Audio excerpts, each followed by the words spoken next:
Morning, and I'm delighted to see such a packed house, which I attribute largely to the distinction and thoughtfulness of our speakers, two qualities that don't always go together. I don't know why we're divided, it's strange, but I think this apartheid has no great significance. But I think it's also due to the eternal fascination of the subject. In fact, I mean, this is a sort of a very unusual event. I mean, it may even be a unique one, especially in an age which is obsessed with going forward. It's quite original to take time out to reconsider a regime which ended 20 years ago. But it's wholly relevant because Margaret Thatcher and her influence on the politics of today remain potent, controversial, and I think often misunderstood, as I'm sure some of our speakers will make clear.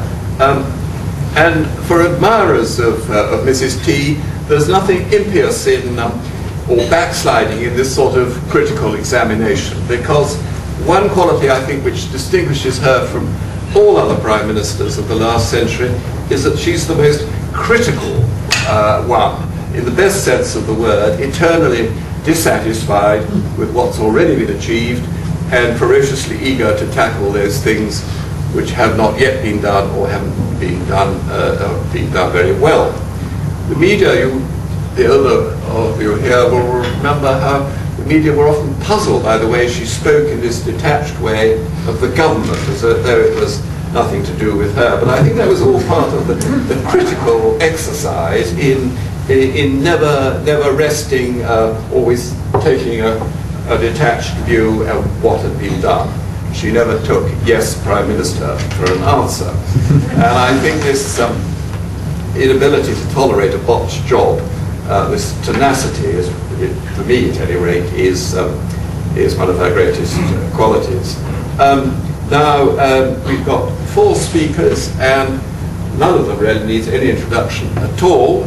Neil O'Brien, Director of Policy Exchange; James O'Shaughnessy, former Head of the Policy Unit number 10, Charles Moore, who's edited every magazine and periodical worth reading, and Peter Lilly, former Secretary of State for Trade and Industry and Social Security, and Shadow Chancellor, and former Deputy Leader of the party as well.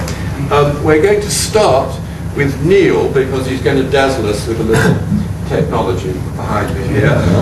So we get him out of the way first before we are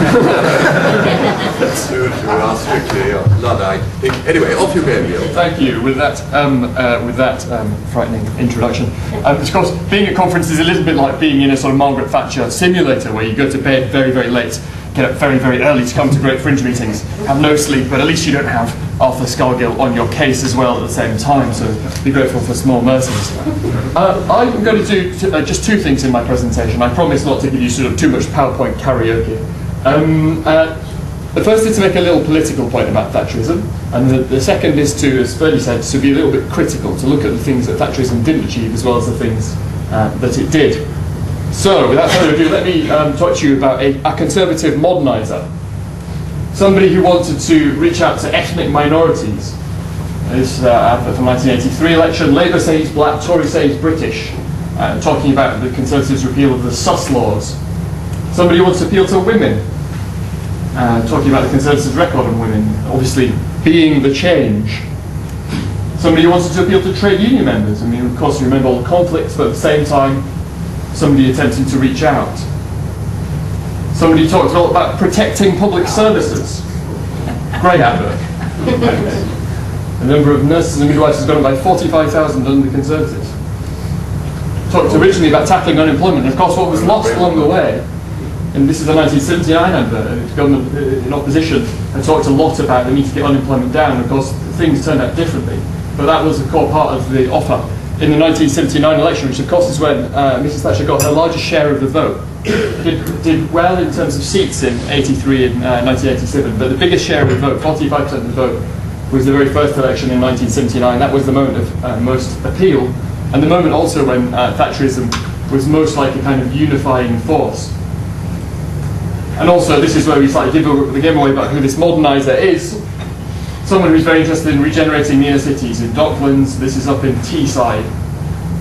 So, the only point I'm really trying to make here is about the way that the image of Thatcherism is very much set by the end of Thatcherism, by people who are the last people standing.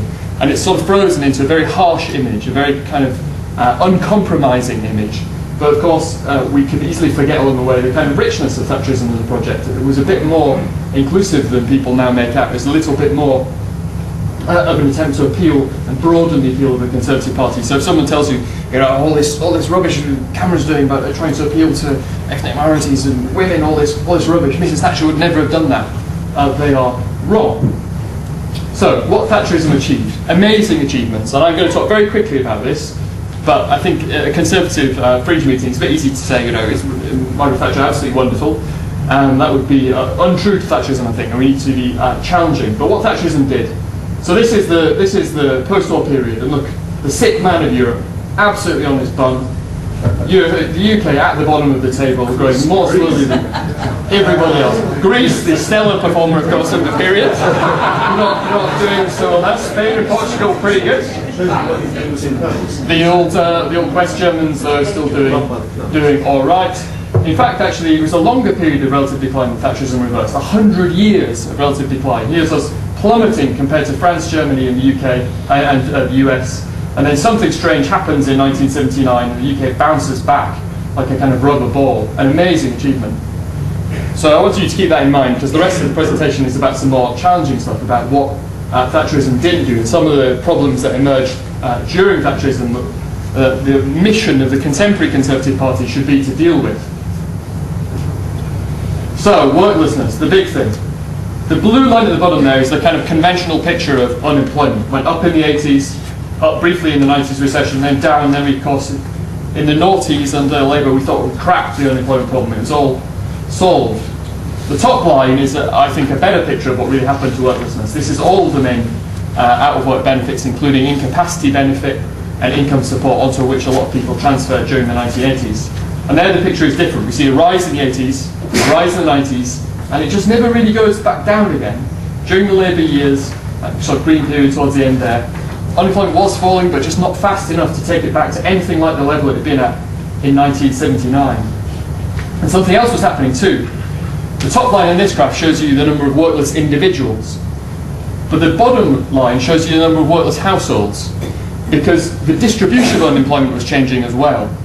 So we had a lot more lone parent households, but also, on top of that, the households in which the jobs were lost were different to the ones in which the new jobs were created. So you ended up with a lot more two-earner households, a lot less one-earner households, the classic male breadwinner model, and a lot more zero-earner households. So that makes you a much more unequal country. And you can see, even after the slight decline of the Labour years in the number of workless households, it's still twice as high as it was when I was born. Here's another part of the picture. We've done quite well on female employment, the thick black line at the bottom there, female employment up. But look just how dramatically male employment has gone down in this country. If you look at the pink dotted line, which is about male employment, down from 90% to 75-ish. Really big change in our society, the collapse of male employment. This is a different part of the problem. This is a smaller scale. If you look on the left, this is a small number of households we're talking about. But this is the relentless rise in the number of households that have never worked. These are non-student households, not to do with students, but these are households. This is the hardcore, which through various different governments has been growing, and we don't yet know how to solve this problem. Second sort of challenge that emerged during the Thatcher years. This is about the widening out of different income distributions.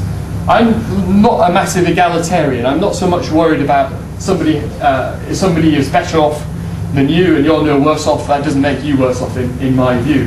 But what I am interested in is how the bottom fifth did in absolute terms. And we can see that for a lot of this period, they've just not done very well. You've seen the top fifth race away do quite well.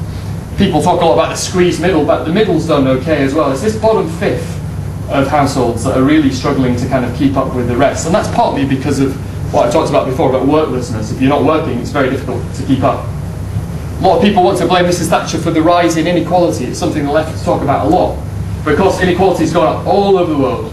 The great majority of industrialised countries have seen this rise in inequality. And economists talk about skill-biased technological change. The invention of computers makes high productivity people even more productive and throws a lot of people in the middle of the labour market out of work. The only countries, in fact, that have seen decreasing inequality over the last couple of decades, since the 80s, are the late industrialising countries like Turkey and Greece. Even the ones that have managed to hold a constant, like France. France was never much of an industrial country. And so this is not something to do with Mrs. Thatcher. It's not something to do with Mr. Reagan either. This is something that's happening all over the world. And again, the governments have talked a good game about reskilling, about having better education.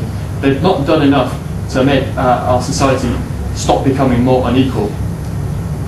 Third set of challenges left behind by Thatcherism. So Thatcherism cured a lot of the private sector's woes, sort of made that more competitive, sorted out the problems with the trade unions. Great. It managed to reduce the size of the state, like kind of peeling an onion. First, they had the privatisations of things like London Poly and the pubs in Carlisle, which had never really been in the state in the first place. Then you had the privatisation of things that seemed relatively straightforward to privatise, like telecoms, steel, all these things which became a hell of a lot more productive once they'd been privatised. But as you get down, you're peeling this onion down towards the core of the state, things get harder. The public services, of course, had not been as much changed by Thatcherism as the rest of the economy. And of course, because the public services are a big part of our economy, that overall is a drag. This sort of funny looking graph shows you the difference between the service sector in the private sector, which is the grey line. Look at its productivity shooting off, doing really well. And the productivity of equivalent in the public sector, falling away. So instead of getting more for less, we're getting less for more. And that's true in most public services. This is the NHS, productivity falling away, inputs going up a lot faster than outputs. This is education. Spend loads more, that's the top grey line. The GCSE results go up as well. I mean, partly the GCSE results are going up because there's a real improvement, but it's also partly because of grade inflation. But then the bottom line there is how we're doing compared to other countries, and again we're falling away. Now some great things happened during the Thatcher years on education. We saw the introduction of the GCSE, you saw the beginnings of local management of schools, you saw the city academies, which of course have turned into academies, the most important education reform that this current government are pursuing, and maybe something that James could talk a little about in his presentation. But overall, not enough change in the public services. Crime. So Thatcherism, funnily enough, in the criminal justice sphere only happened after Mrs. Thatcher had left. We get to 1995, we get to Michael Howard, who decides that it's not his job to just preside over rising crime indefinitely, and he decides that prison works, and crime falls, and it does work. David Blunkett continues what he's doing. He continues to think that prison works, and he spends a lot more on the police. He spends 30% more on the police. And crime kind of continues to kind of fall a bit. But this left-hand graph, which gives you a longer-term perspective since the 1950s, shows that the overall level of crime is still a lot higher than it was in the 50s, the 60s, the 70s, maybe even the 1980s. So some improvements on crime, but still an awful lot more to do in every single part of the criminal justice system. More in terms of deterrence. Can it be right that 50% of fines go unpaid? That 50% of community sentences are not finished? That a typical community punishment is something like working in a charity shop, which I used to do. You know, I didn't consider myself being punished when I worked in a charity shop. That is not something you get for doing a crime. The average prison consumes £1 million worth of drugs every year. There's no work in prisons. They don't rehabilitate people. We chuck them out on a Friday when they've got nowhere to go but back to their drug dealer. So much more to do on crime. Last challenge, social breakdown. This weird looking graph is our society falling apart. Top lines are the proportion of people in different social classes, from the highest social classes to the lowest, who have children within marriage. And at the top, things are very similar to they always were. About 80% of children are born within marriage in social classes 1 and 2. Down at the bottom, things are different. So the bottom social classes here, 5, 6 and 7, the norm is now to have your children outside marriage. And I am not condemning people who have children outside marriage. Lots of my friends have done this, my colleagues have done it as well. I'm using it as a proxy because, of course, that goes with a lot of other things. It goes with lone parent status that we know makes it more difficult for children to get on later in life. It goes with other kinds of social breakdown. And what you have there is, I think, a kind of coming apart of Britain. I can't get the data to go back to the 1970s here. I think we only started collecting it in 2001. But you can look at how those lines are diverging, and you can look back to the 1970s and 1980s. Mrs. Thatcher, one of the things she was trying to do was the remoralisation of society. It was an attempt to get back to some of the Victorian virtues. On that project, Thatcherism has not been successful, and that is a big challenge, which again, I'm not sure that anybody has a magic bullet for, but is a challenge that now falls to this generation of Conservatives. So those are my 4 challenges, and that's my contribution to this debate. Thank you very much.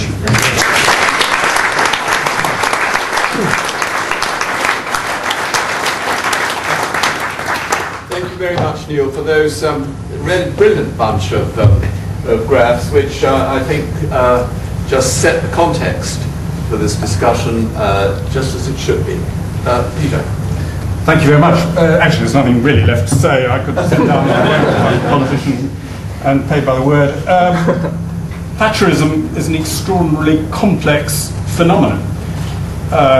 It's a question of personality, a force of nature, which she was, a question of a doctrine, of a program of government, of a moral philosophy. I will only focus on the program of government and its success and failures and the reactions to it on the left.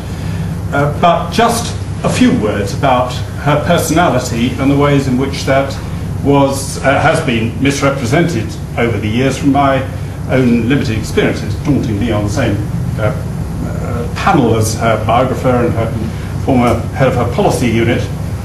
But 3 things that are often said about her are totally false. Firstly, she's often portrayed as being harsh and unkind in personal terms to inferiors. Actually, the less important you were in her entourage, the kinder she was to you. She was tough on her fellow cabinet ministers, cruelly so sometimes, but they could take it. But I remember, for example, one time when I was just a oik who occasionally helped out on speeches long before I got into Parliament, and she'd just come back from 3 sleepless nights in Mexico to find that her Chancellor had put up the interest rate or something in her absence, which she disapproved of. And she laid into Geoffrey Howe and tore into pieces, then saw me in the room and said, "Oh, Peter, you shouldn't have heard that." Then noticed that I had a black tie and said, "Oh, was there anything wrong?" I said, "Well, I've been to a relative's funeral this morning." Immediately she was full of concern and consideration about me, in absolute opposite to the way she treated Geoffrey Howe. So she was always kind and courteous to people who were less important than her, something that's often not you realise. Second, she had a reputation for arrogance and not listening. Actually quite the reverse. She got that reputation because she had a passion for argument, for debate. She would always test ideas to destruction. A group of us in the No Turning Back group came up with some policies on education, invited her along when she was Prime Minister and presented these ideas to her. She'd been briefed beforehand by her policy unit, so that's why they were complete rubbish. And no good, and she tore into them, and we came back and with counter-arguments, and she tore into those, and so on. And when she went away, all my colleagues who'd never worked with her said, "It's true, she's arrogant, she doesn't listen." I said, "Rubbish. Our arguments were best." And she said, "Yes." Everyone said, "But she kept on rejecting them." I said, "No, she knows now that our arguments were better than the ones she'd been fed before, and she's going back and tearing off a strip from the people before." And sure enough, all the policies that we put forward appeared in the next manifesto. So she did listen, but because of this argumentative nature, people thought she was not listening. Finally, she was presented as uncompromising and unbending. Actually, she was extremely cautious. She was cautious, particularly in the commitments she made in advance. The first election, there was almost nothing, as you've said, on privatisation in the manifesto, apart from these pubs in Carlisle and something else. She was more radical in action. The Marxists, as you all know, believe in what's it called? Propaganda by praxis, actually doing things to convince people. And she did that as far as privatisation was concerned. Each privatisation was unpopular in advance, but irreversible after it was introduced. But she was very cautious about what she took on, what she didn't. Now, about her record as a Prime Minister, she was very fond of saying there is no alternative. It's worth in looking back seeing, was there an alternative? Well, remember the situation when she was elected. We were the only developed economy that had ever been bailed out by the IMF at that stage. In 1976, the Labour government had bankrupted the country and had to call in the IMF. We were the slowest growing economy in the European community. We had inflation over 25%. We had union power and industrial relations chaos. We had the 3-day week under Ted Heath, and we had the winter of discontent under Jim Callaghan. The Bank of England was forecasting a long-term decline in living standards in this country. And there were serious doubts in many quarters as whether the country would, in the long term, be governable in that scenario. And all this was despite trying absolutely everything to address the symptoms of decline. People forget, we had actually had a government which controlled every price, every pay agreement, profit levels, dividend levels, foreign exchange transactions, in great detail. But it failed completely. We tried to buy off the unions with social compacts and social contracts. It hadn't worked. So those who say there was an alternative are effectively saying we should have just let things go on with this gentle decline in the way Argentina moved from being the third richest country in the world beginning of the last century to ending up practically a third world country by the end of it. And we would have, and could have followed the same path of being a syndicalist, Peronist, corporatist state. But we didn't. Previous governments had thought this decline was inevitable. Mrs. Thatcher's great approach was that if something's undesirable, it's not necessarily inevitable. And she was prepared to tackle it, and it did work. We moved from being the slowest growing economy in the EU to the fastest growing economy in the EU. We went from having the worst industrial relations to among the best. We tackled union power by giving back control of unions to their members and taking it away from the union bosses. We transformed the nationalised industries by privatisation in a way which wasn't always popular here, but was copied, seemed to be successful and copied around the world. And in particular industries like power generation, productivity doubled in 3 years. The scale of scope for improvement was enormous. She helped defeat and bring down a fascist dictator by demonstrating that it's possible to roll back socialism. She helped give rise to the forces that undermined the communist empire, and she herself became a heroine in Poland. You can tell what date people were born in Poland by whether their name is Margaret. And the ultimate proof that her transformation was working was that it converted the Labour Party. The Labour Party realised it could not get elected unless it promised effectively to keep her reforms of taxation, nationalisation, of trade union reform in place. It made life more difficult for us, but made it better for the country. Now, could all this have been done with less pain, with less unemployment, with less suffering, and with less rundown of manufacturing? Now, my thesis, I think, is that the costs that were experienced in that transformation were not the costs of introducing capitalism, they were the costs of the failure of socialism. No country has put socialism and syndicalism and inflation behind it without suffering severe pain and unemployment, any more than any drug addict can quit the habit without going through cold turkey. But the pain of leaving a drug behind you is the result of that addiction, not the result of being sober. The pain of leaving socialism behind you is the cost of socialism, not the cost of capitalism. Even if you reject that, even with hindsight, it's not clear that there was a less painful route. Arguably, if the exchange rate hadn't risen quite so much during the early 80s, then there might have been a lower level of unemployment, but it would probably have persisted for longer. So that it's not certain, even with hindsight, that a more effective way of doing things, or less painful way of doing things, could have been found. One of the memories I have is an American television crew coming to interview Nigel Lawson, who they decided to interview because they thought he came over as particularly harsh and cruel and vindictive. I was his PPS, obviously he didn't, and he isn't and wasn't. But so they interviewed him, and they made no bones about it. They were entirely against the Thatcher experiment, as their programme was called.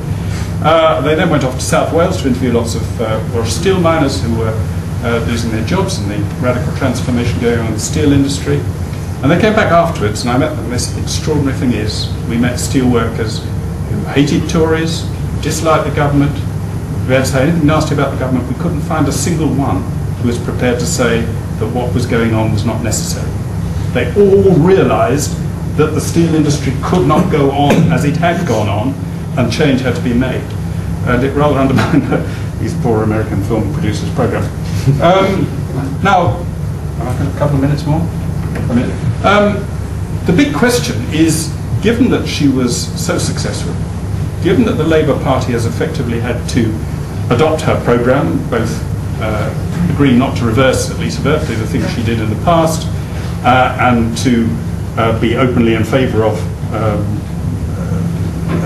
market economy in the future, why do the left still hate us so much? Why do they sell T-shirts at the Trade Union Congress about dancing on her grave?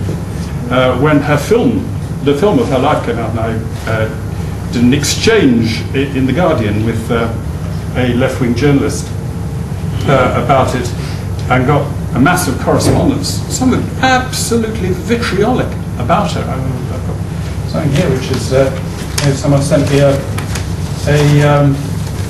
no such thing as society against Thatcherism, goes on for pages ranting on about how evil she was, the crimes of social Thatcherism, the crimes of moral Thatcherism, Thatcherite historic hypocrisy, and so on and so forth.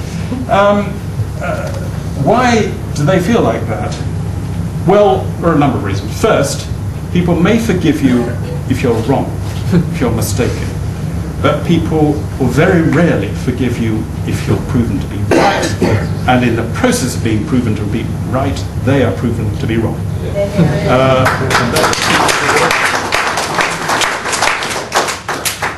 Secondly, she forced people to face up to reality. I recommend a wonderful book by Thomas Sowell. Indeed, all books by Thomas Sowell I recommend to you. But he wrote a book called Is Reality Optional? And his thesis is that the left thinks reality is optional.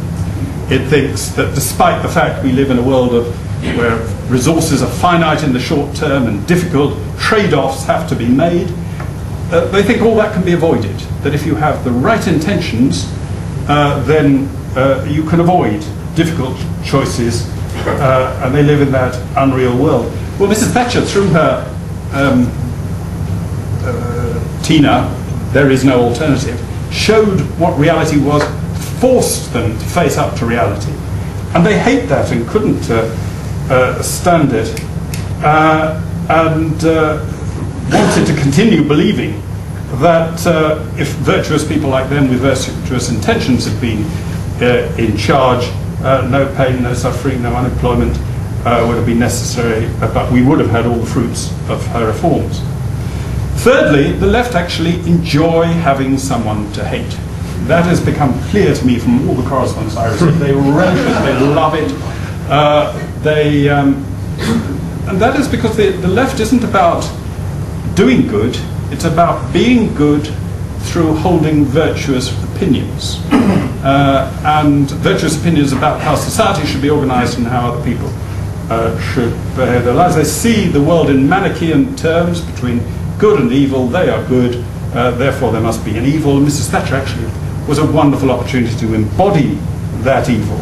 That's why they seized upon that statement attributed to her that there is no such thing as society, and chose to interpret it as if she was saying that we don't have an obligation to help those less well off. I never bothered to read what she said. I have here, I will carry around with me the transcript from the Office of Information, what she actually said, which was, who is society? There is no such thing. There are individual men and women, and there are families. And no government can do anything except through people. People need to look for themselves first. It's our duty to look after ourselves. And then also to help our neighbour. Life is a reciprocal business. People have got entitlements too much in mind without the obligations. Because there's no such thing as entitlement unless someone has first met an obligation. So far from it being... I hope that will be conveyed back to her, that her words were appreciated. It's interesting the left never focus on what she actually said, but what they wanted to say, that wanted to attribute to her. Finally, the intelligentsia, the left-wing progressive sort of media elite in this country, have a problem. And she made them face up to that problem, and that is that their views do not reflect the broad mass of people in whose name they claim to be speaking. She kept on winning the votes over their heads of a large proportion of working people. And they couldn't stand that. And they actually become very abusive about working people when you point it out to them. Indeed, in this document, it goes on about how the traditional upper-class hypocritical Etonian at least had gentlemanly conduct. But from the worst aspects of lower middle class and London working class spiv culture, they're a very class bunch of people. And she made them face up to the fact that actually conservative views, her views, are held very broadly in society, and they are a small elite who've captured the intellectual debate. If we've made any mistake recently, it's trying to tailor our appearance and policies to that media elite, and the mistaken belief that they represent the country as a whole. Yeah. They don't, and we don't, by modifying their hatred of us, win over the support and enthusiasm of the people who voted for Mrs. Thatcher. Thank you.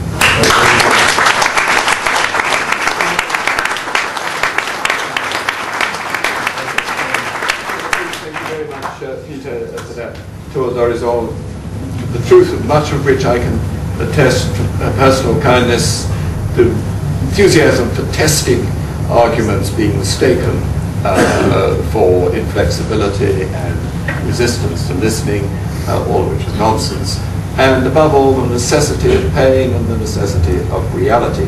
Charles. Thank you very much, Ferdy. I think as her authorised biographer, I'm just going to introduce a very small piece of pedantry and correct Neil O'Brien. He made a well-known error in saying that the Labour isn't working was a poster in the 1979 election. It's quite interesting that it wasn't, actually. It was a poster in the summer of 1978, and because it was very effective, it helped persuade Jim Callaghan to postpone calling the election in that autumn, which in fact did help Mrs. Thatcher win the 1979 election, because Labour's position in 1979 after the winter of discontent was much weaker than it had been in that autumn. So sorry to try and get one up on you on that, but I said it's of some interest. I do think, however, that Neil and Peter have done brilliant summaries in their different ways of everything, so I'm not going to do that. I'm going to concentrate really on one thing, because this is the Tory party conference, and it's the Tory party conference in the middle of a recession. So I'm going to take you back to the exact equivalent Tory party conference, which was in 1981. And it happened to be the first Tory party conference that I ever attended, so it's very much stuck in my mind. It's a very dramatic conference. It was in Blackpool, which for all its faults is an incredible place to have a party conference, because the hall is so dramatic and theatrical, and everybody's very sort of excited and crowded in there.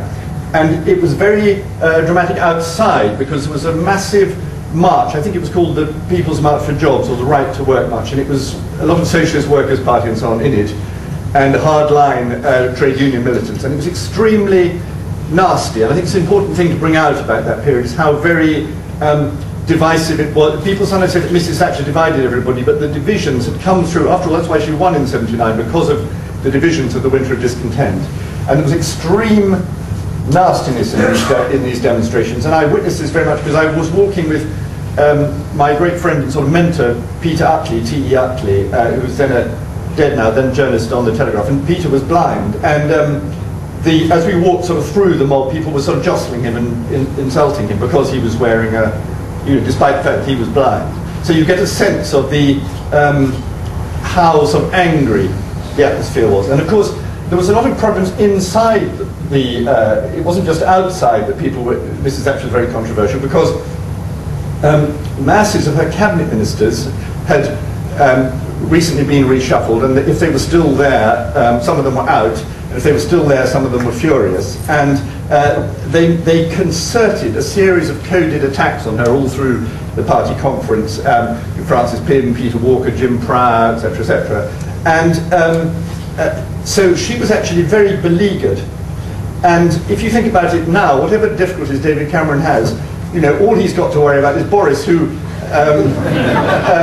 I'm not disparaging Boris, but I mean, he's not even a member of Parliament. So the idea that Mrs. Thatcher was absolutely fighting for her political life, and she was also fighting for something she believed, because there is actually, despite the surface noise, there is broad agreement about what you've got to do about the deficit. There isn't really a different interpretation, not profoundly so. I sometimes wish there was, actually, because I think there isn't enough thinking going on, but there isn't.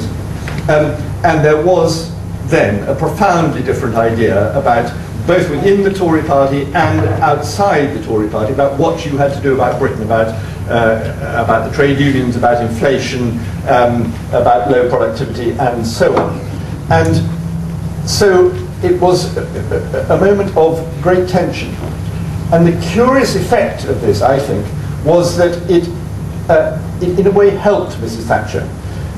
She'd come from the outside. She was the only woman in the man's world. She hadn't got the class advantages that the Tory party was thought to require. And she knew that if she didn't get it right, she had nowhere to go. She would have failed. And what she hated, both in personal terms and in the terms of her country, was failure. That's what she hated the most. And so she was really, really putting everything into getting this right. And those of us, I remember as a young lead writer and Telegraph, who were supporting her, we had this curiously reassuring feeling that as long as she stayed leader of the Tory party, it was going to come out all right in the end, because she really knew what she was trying to do. And in that sense, she had an advantage over her critics, who simply didn't like what she was doing, but couldn't really formulate what the other thing was. And because she knew what she was trying to do and kept making it clear and repeating what she was trying to do, a lot of intelligent and resourceful people came in behind her with new ideas for policies, and Ferdy was a witness and participant in that, with new ideas for policies that would sort of develop Thatcherism. And so it wasn't just a force of nature, it was also a sort of dynamic movement that kept going. And in that conference, of course, she maintained her position. She didn't make a very good, people often think she made the ladies not for turning speech. She didn't actually, it was the year before. She made a slightly lackluster speech because she was under so much pressure that she just made sort of quite nice, moderate noises, but sort of stuck to the essential position. Actually not so different from George Osborne was saying, yes, you're just sort of keeping your head down and going through. But it was, 1981 was the year when, with the 1981 budget, the huge argument about public spending, when everybody kept saying that it was all going to go wrong, and it actually started to come right. And it was just before the Falklands War, the following spring, that the economic statistics started to turn around, and you started to get a result.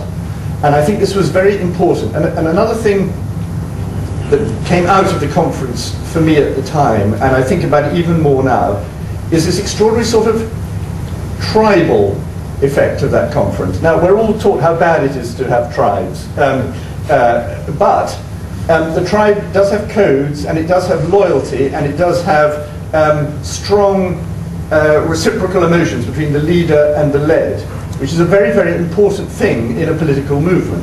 And all political movements today suffer tremendously because they don't. So that if you look at Mr. Miliband or Mr. Clegg, or even David Cameron, though he's much the superior of the three, what you get is three people who are not really leaders of tribes, and they don't have that sort of umbilical relationship with any tribe, not just in party terms, but in terms of the sort of aspirations of the people in general. And I think Mrs. Thatcher was very good at sort of sharing the joys and sorrows and the hopes and fears of a lot of people in this country and expressing them politically and trying to formulate policies based on them. And I think, therefore, you shouldn't be too worried about saying things which do sometimes create what's called division, because you have to, in order to show that you care about something, you have to show where the difference is. Now, this can be just sort of vindictive and stupid and causing unnecessary division, but in principle, it's important. For example, Mrs. Thatcher said early on in her leadership, we back the workers, not the shirkers.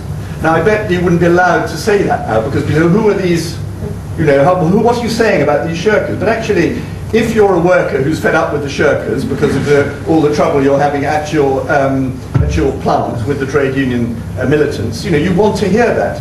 And it's not just core Tory voters who are hearing that, it's actually reaching out way beyond core Tory voters, a point Neil was making, to people who have an aspiration, and they want to see that aspiration recognised in their lives. And I think what's really, really important, above all in the time of recession, is to have someone as a leader who can explain economics for what they are. That's to say, not all their technicalities, but why they're all about how we live and what we wish to do and what we hope for and what our jobs might be and what our children and our grandchildren might be able to do.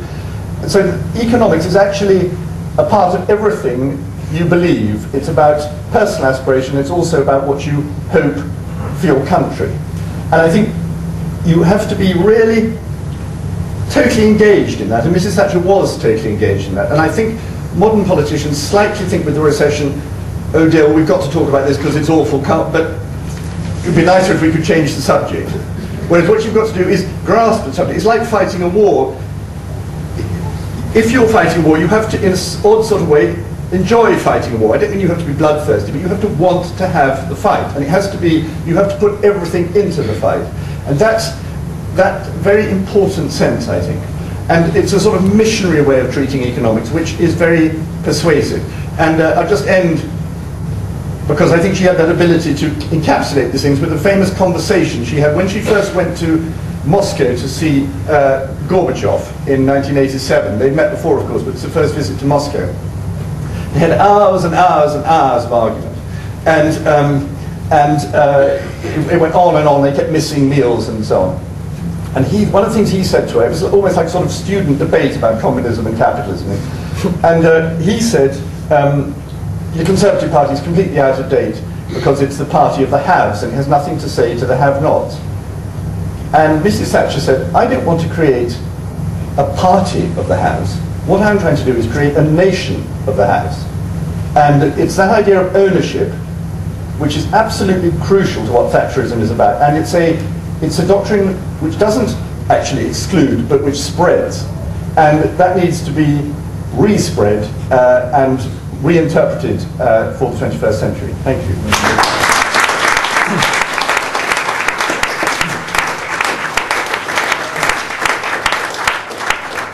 James, I hate to say this, but if you could be of course brief to allow a couple of questions. The situation I was dreading, which was to go last, following our fantastic speakers. Look, I just think wanted to just look forward a bit, really, and what I think we can learn in sort of political strategic terms from Thatcher as we work towards, I hope, a future Tory majority. And I want to start with a story, actually, a story about Margaret Thatcher and another Prime Minister who's Tory Prime Minister who's been much in the news recently. And there was a story that came from the Prime Minister. So very early on, when we got into government, I was having a drink with me and a couple of other special advisors with him in the number 10 flat.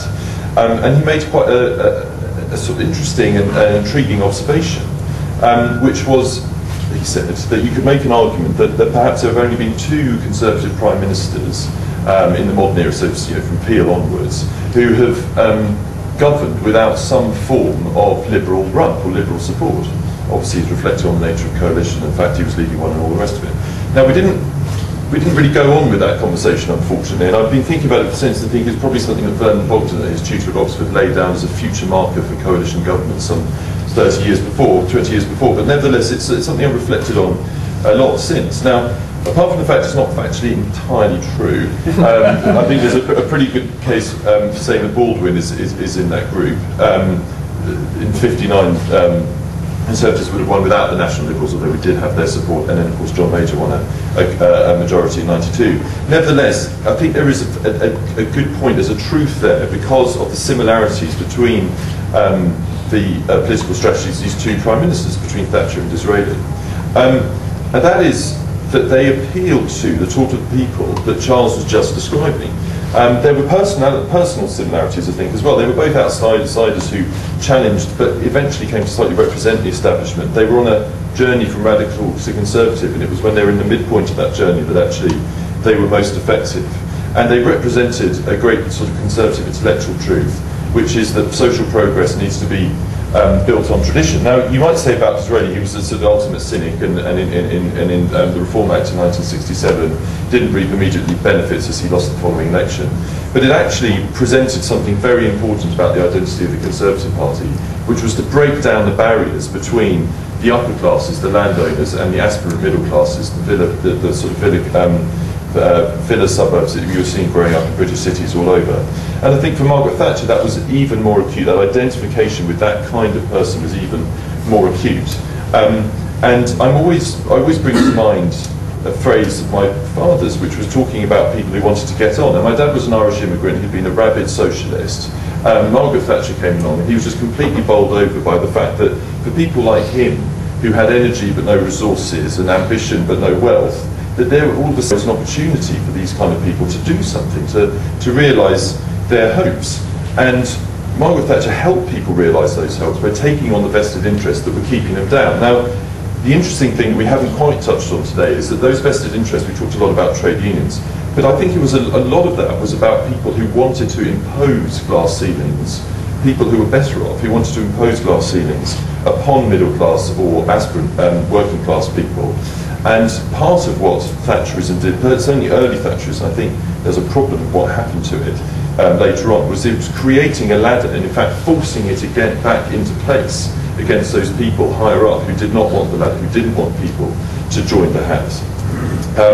And so today you see, I think, there's lots of different language of how you describe these people. It's interesting, I think, that from the Conservative leadership this week you've heard the phrase strivers come into use. Now I don't know if that is the right terminology, but it's certainly very descriptive. And it is interesting now that we are in a position, I think, that there's an opportunity to go for these people, the sort of people who traditionally have delivered those Conservative Party majorities. And I think, just as an aside, it rather demonstrates the fact that people who say that David Cameron knows nothing about the history of the Conservative Party couldn't be more wrong. And of course it's appealing to those people's aspirations, their sense of hope. But I also think that we've got to recognise, and perhaps striving is a better word than aspiring here, that there's a decent amount of fear. People who want to get on, people who want to better themselves, which I think is a sort of classic definition of British social mobility. I don't particularly like Gini coefficients and so on, they're too mechanical, but the idea that you will have the opportunity to better yourself. Bettering themselves also involves leaving something behind, and there is always the fear of dropping down into the situation from which you've escaped, which is why I think that the 1992 recession, or the recession following, in the early 90s, was so devastating, because there had been a ladder, people had climbed the ladder, and all of a sudden people who had done well just would zoom straight down the ladder, straight down the snake perhaps, and it felt like we had let people down whose hopes we had raised. And I think in some ways we are still, as a Conservative Party, recovering from that experience, trying to recover the confidence of those kind of people. So while there's always hope, I think there is fear, and those two things live together, particularly in difficult times. But nevertheless, this is, I think, where we need to, and this is where the Conservative leadership is alighted on. We need to build our majority, our future majority, around approaching these people. And Policy Exchange, under Neil's fantastic leadership, has done excellent work on who these people are, where they live, what their hopes, fears, and all the rest of it are. So I'd encourage you to look at that, just to get a sense of what Margaret Thatcher was always very good at enunciating about her people, our people.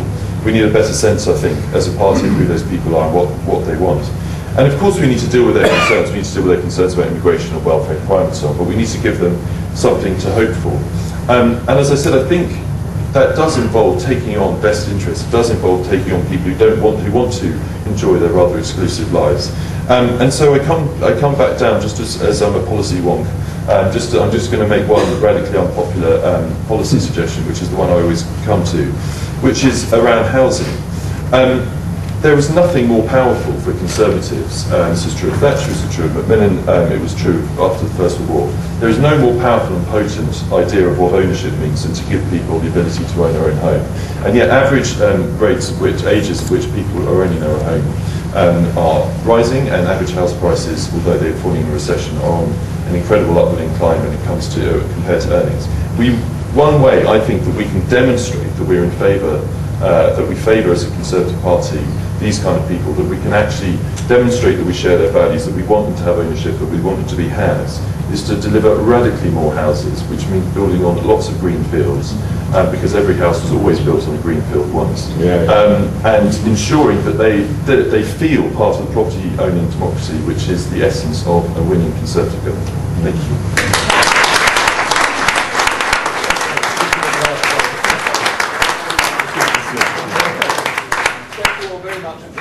Fantastic contributions, which I wouldn't have wished a minute shorter. However, it has left us a few minutes for questions. Over there on the right, lady. Getty Riddle Congleton, to pick up on your very last point. If you go, particularly if you go north, some of these areas, a mile upon mile upon mile of brownfield sites that need to be developed, they're so weary. You know, north of North Yorkshire, I go there from Cheshire to my nieces. Why talk about building on green fields, on our tourist attracting, food producing fields, when there are miles and miles of weary brownfield sites? Right, brownfield sites. Another quick one, gentlemen. I'm from one of these. Sorry, yes. Graham Jones, West Lancashire. I live in a greenfield oasis. Yeah. We've had so many public meetings about development of the Greenbelt. I will lose my seat in 2014 if we carry on with these policies. We are hemorrhaging support over this. We are losing our supporters. I'm sorry to major on what you've just discussed there, James, but it's causing us huge problems. Thank you very much. And to Edwina, yes. Edwina Curry, High Peak, Derbyshire. Can I just ask you how much importance, and I think this is particularly directed at Charles, you would give to the 1981 budget? Because it seems to me that having really taken a big punt, cut taxes on income, raise taxes on expenditure, taking a punt that would result in increased tax revenue but give people a strong incentive to work, that underpinned a great deal of the improvement that we saw in the 1980s and that we now know as Thatcherism. Thank you very much. James, brownfield, greenfield? Yeah, look, people want to live where the jobs are, and the truth is, if you look at the demographic growth across the country, it is not in North Yorkshire, it is not in the part of Lancashire which you're describing, it is in the Midlands and the South East. That is where there is a desperate need for homes. We build the smallest, most expensive homes in Europe. Right? In every other domain, if we were getting worse and worse products from a higher and higher price, people would go crazy. And yet we're in a situation in which, because there are people who live in nice houses that, don't forget, were once built on green fields, every house was once built on a green field, those people control the planning system and they are unable to shut people out. It's a classic outsider-insider problem. We need homes to be built where there are jobs. You will notice I didn't say green belt, I said green fields. There was a massive difference between the two. One has got statutory protection, green fields don't. And we just simply can't go on protecting the housing values of people who already own homes versus those who don't. Charles, Despite living in a greenfield area, I strongly agree with James. It seems to me that if people think there are too many houses in a green area, they should live by what they believe and not their own dam.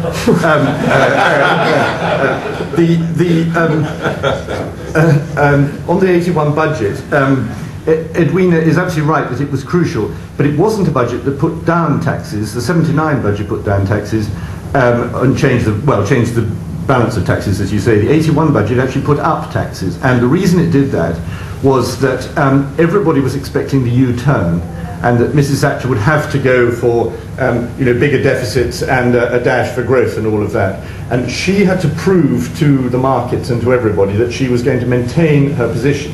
The reason she had to put up the taxes was that she hadn't been able to cut spending enough. She hadn't actually managed to exercise enough control on her feckless ministers. And so it was a combination of that budget followed by the tough review of spending that summer, which changed things around, because what it made people say, it made everybody think that things were worse, but it made people realise she really does mean it, because the biggest expectation that had developed about all Conservative governments, indeed all governments, was that, as Heath had done, they would always give in to the pressure from the unions and so on. Two very, very quick ones, just to finish. Lady right at the back on the left there. Mine is it's a great opportunity to divulge a bit of Thatcherism internationally. When I was growing up in Nigeria, I'm an immigrant. Thatcher was not just a British ruler. We were growing up, but we had our parents listening to the radio. Sometimes it could be the only radio in the house because of Thatcher, and then we'll all sit around the table and they would tell us who Thatcher is. You know, she's so famous, she ruled from the heart. She was ahead of Ronald Reagan, you know, ahead of America. She made Britain interesting. She made governors interesting. So I'm just divulging, her fame is not just local, it's not just within Britain, it's international. Yes, absolutely.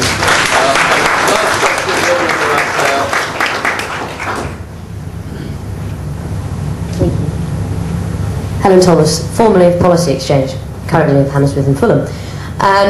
There does seem to me to be countries who are being Thatcherite currently, who are knocking unions, who are restructuring, who are taking on vested interests, and taking the pain, taking the hit to unemployment. Those countries are actually seem to be in the periphery of the Eurozone, so what would the panel say to Greece is now more Thatcherite than Britain? Peter? Well, the difference is, of course, Mrs. did what she did because she thought it was right and proper, albeit there was no alternative. The Greeks are doing things because the Germans are telling them to, which wasn't quite the way Mrs. Thatcher operated. But we do have to recognise that, we have to be careful. I got into the cabinet because poor Nicholas Ridley made an unwise interview with a terrible cartoon on the cover about the Germans. I was desperately trying to persuade people that he ought not to go, and he went, and to my amazement I got promoted to cabinet in his place. So, we do have to be aware of the fact that our relative advantage in terms of liberalisation and deregulation is declining, and we've got to do something about that. We also have to do something about other matters, training in particular, where we have a relative disadvantage compared with many countries who still lag behind, haven't done many things. With that very timely warning about the future challenges, we must come to an end. I think you'll agree that these have been four fantastic contributions, which have built up a picture, enhanced by the lady at the back there, of the figure of Margaret Thatcher in her heyday, and recreating Thatcherism not as an exercise in archaeology, but as a blueprint for future thought and action. And so it's very, very relevant. And thank you all very much for coming. And just a hand for